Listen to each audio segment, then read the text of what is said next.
നമ്മളിപ്പോൾ Messi Messi Messi എന്ന് പറഞ്ഞുകൊണ്ടിരിക്കുന്ന ടൈമാണ്. മെസ്സി ഏറ്റവും കൂടുതൽ വേൾഡ് കപ്പ് ഗോൾ അടിച്ചിട്ട് നിൽക്കുന്ന ടൈമാണ്. മെസ്സിക്ക് മുമ്പ് ഇതേ ഗോൾ അടിച്ച ഒരാളുടെ കഥയാണിത്. മിറോസ്ലാവ് ക്ലോസയുടെ കഥ, ജർമ്മൻ സൂപ്പർ സ്റ്റാർ ഫുട്ബോളറുടെ കഥ. ഈ കഥ സ്റ്റാർട്ട് ചെയ്യുന്നത് 2002 സൗദി അറേബ്യ ആയിട്ടുള്ള കളിയിലാണ്. ആദ്യമായിട്ട് വേൾഡ് കപ്പ് മാച്ചിന് ഇറങ്ങുവാണ് മിറോസ്ലാവ് ക്ലോസെ. സോ ഈ കളിയിൽ സൗദി അറേബ്യക്കെതിരെ 3 ഗോൾ അടിച്ച് ഹാട്രിക്കോടാണ് ഇദ്ദേഹം world cup goal career start ചെയ്യുന്നത്. 3 ഗോളും ഹെഡറായിരുന്നു. ക്ലോസയുടെ തുടക്കം വെറുതെ ആയില്ല, നേരെ ഫൈനലിൽ അവർ പോയി. ഫൈനലിൽ ബ്രസീലിലൂടെ തോറ്റിട്ടാണ് അവർ പുറത്താവുന്നത്. ഇനി വർഷങ്ങൾക്ക് ഇപ്പുറം 2014 വേൾഡ് കപ്പാണ്. 2014 വേൾഡ് കപ്പ് സെമി ഫൈനലാണ്. ഈ കളി നടക്കുന്നത് ബ്രസീലിലാണ്. ബ്രസീലിയൻ ഫാൻസിന്റെ മുമ്പിൽ ബ്രസീലിനെതിരെ ജർമ്മനി കളിക്കുകയാണ് സെമി ഫൈനലിൽ. ഈ കളിയിൽ ആദ്യത്തെ ഹാഫിൽ തന്നെ 5 ഗോളാണ് ജർമ്മനി ബ്രസീലിനെതിരെ അടിക്കുന്നത്.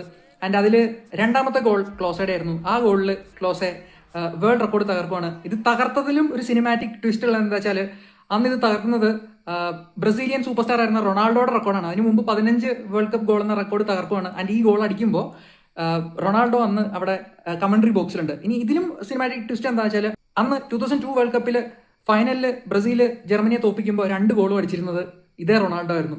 അതേ റൊണാൾഡോയുടെ നാട്ടിൽ ചെന്നിട്ട് റൊണാൾഡോയുടെ റെക്കോർഡ് തിരുത്തുകയാണ്. ആൻഡ് ഇനി മുമ്പോട്ട് പോകുമ്പോൾ വീണ്ടും സിനിമാറ്റിക് ആണ്. കാരണം ഇനി ബ്രസീലിനെ 7-1 തോപ്പിച്ചിട്ട്, ദയനീയമായി തോപ്പിച്ചിട്ട് ജർമ്മനി കളിക്കുന്നത്, ഫൈനൽ കളിക്കുന്നത് അർജന്റീനയ്ക്കെതിരെയാണ്. അവിടെ ക്ലോസയും മെസ്സിയും ഓപ്പോസിറ്റ് വരുവാണ്. രണ്ടുപേർക്കും ഗോൾ അടിക്കാൻ പറ്റിയില്ല. പക്ഷേ 88 മിനിറ്റ് കളിച്ച ക്ലോസെ അന്ന് ലോകത്തിലെ ഏറ്റവും കൂടുതൽ വേൾഡ് കപ്പ് ഗോൾ അടിച്ച ആളെന്നുള്ള റെക്കോർഡിൽ 16 ഗോളുമായിട്ടാണ് പുറത്തേക്ക് പോകുന്നത്.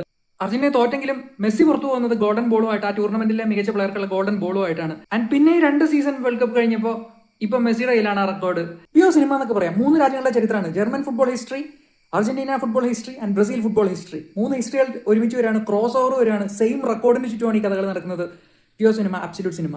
ഇനി ഈ ഹിസ്റ്ററിയുടെ ഭാഗമാകുന്ന ടീം ആരായിരിക്കും, പ്ലെയർ ആരായിരിക്കും എന്ന് എനി ഐഡിയ ഉണ്ടെങ്കിൽ കമന്റ് ചെയ്യുക. നമുക്ക് പ്രഡിക്ഷൻ നോക്കാം ആരായിരിക്കും.